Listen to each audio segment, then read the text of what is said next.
For this role, Julia was paid $20 million, becoming the highest paid actress by far in Hollywood, but it proved to be a great investment. Julia went on to win the Best Actress Oscar for the role, really proving for the first time the depth of her formidable talent. Even in the face of her win, though, the star remained very modest. I mean, my life is pretty much the same. We just have this one really exalted, wonderful moment now tucked in there. Reportedly frustrated with Julia's unwillingness to commit, after 4 years of dating, Benjamin Bratt left Julia in June 2001, and less than a year later he was married to the beautiful model and actress, one-time Bond girl, in fact, Talisa Soto. Meanwhile, on the set of The Mexican, Julia fell madly in love with a camera assistant named Danny Moder. The two began dating, even though the handsome technician was already married to makeup artist Vera Steinberg at the time. While romance was slowly brewing, Julia was cast in America's Sweetheart as Kiki, the younger, put-upon sister of a big movie star whose estranged husband falls in love with her.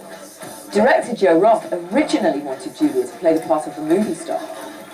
When Joe sent it to me, he said, you know, look at the part of Gwen. But I like Kiki better. She just attracted my attention. For some reason, I kept fixating on her as I was reading it, and it was just my natural gravitation was towards her, so I asked Joe if I could play that part. She makes you feel like a Cinderella character, and it's marvelous that this huge international star can still make you feel empathetic for her and believe that she is downtrodden. Immediately following America's Sweethearts, Aaron Brockovich director Steven Soderbergh cast Julia and George Clooney and a host of other stars in his new comedy thriller, Ocean's 11. When Steven first gave me the script of Ocean's 11 and I got home to read it, and I found wedged inside of it a note from he and George saying, we hear you get 20 a picture, and there was a $20 bill in that. So that was my salary. First time I ever got paid to read a script. Julia played Tess Ocean, the estranged wife of George Clooney's Dan Ocean. The part required the actress to dress up in jewels and evening gowns every day. I really hate it. It's so much pressure. You're the only girl, and you're dripping in like diamonds and sequins, and yeah, it's hideous. I mean, it was fun, like the first day, and then it was too much pressure. It was non-stop work for Julia, but she wasn't complaining. We would work these crazy hours, and sometimes it'd be the middle of the night, and we're trying to do a scene where, you know, we're being very serious, and I just wouldn't be able to do it. I mean, there was a time that George and I were laughing so hard in the scene where we're supposed to be very kind of composed, that I truly thought, how embarrassing if Steven has to wrap this day because I can't stop laughing. And it took all of my energy to contain myself. It was really hard. Meanwhile, Julia was still seeing camera assistant Dan Moder. After his divorce was final in May 2002, the couple tied the knot in a secret midnight ceremony on July the 4th, giving Independence Day a new meaning. At 36, Julia's roles started to become more mature. In 2003, the movie star played an art history professor at a women's college in the 1950s period piece Mona Lisa Smile. It had great potential for telling a story and for involving this age group of girl in a big way. That was a really predominantly talented group of young women working in movies right now. And I thought, what a perfect time to have a movie set in a girls' school with all these great young actresses floating around and kind of put them all together and see what happens. Co-stars Kirsten Dunst and Maggie Gyllenhaal were thrilled to have the opportunity to observe the power of one of the most successful women in Hollywood.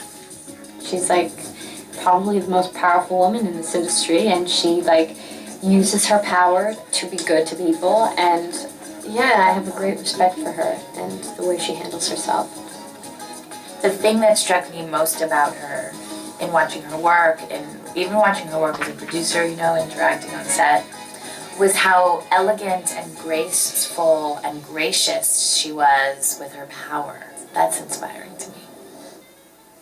After Mona Lisa's Smile, Julia had time for just a few more movies before she started to show. The 37-year-old was pregnant with twins. Ironically, actress Cate Blanchett was too far along in her own pregnancy to take the lead in the theatre production turned film Closer. Julia won the role and garnered accolades. The glowing actress also received strong feedback for her role in Ocean's 12. In an interesting twist, her character, Tess Ocean, impersonates Julia Roberts, stuffing her clothes to look pregnant. Julia Roberts delivered her finest performance yet with the caesarean birth of Phineas Walter and Hazel Patricia, who both weighed in at 5 pounds. Busy with the twins, her husband, and a non-stop career, Julia still finds time for charity. She's a devoted campaigner and spokesman for UNICEF with a special interest in India and Haiti. And in May 2002, she went before Congress to appeal for funds to fight Rett syndrome, a debilitating illness that strikes girls between 6 and 18 months old.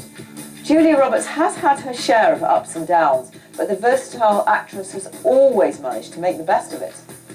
I'm not a person who believes in regrets. It doesn't change anything. My life is exactly how I want it to be, and my life is a culmination of choices that I've made. I am fully empowered and in charge of my life, so there's nothing that I feel I've been the victim of based on positive reinforcement of what I do.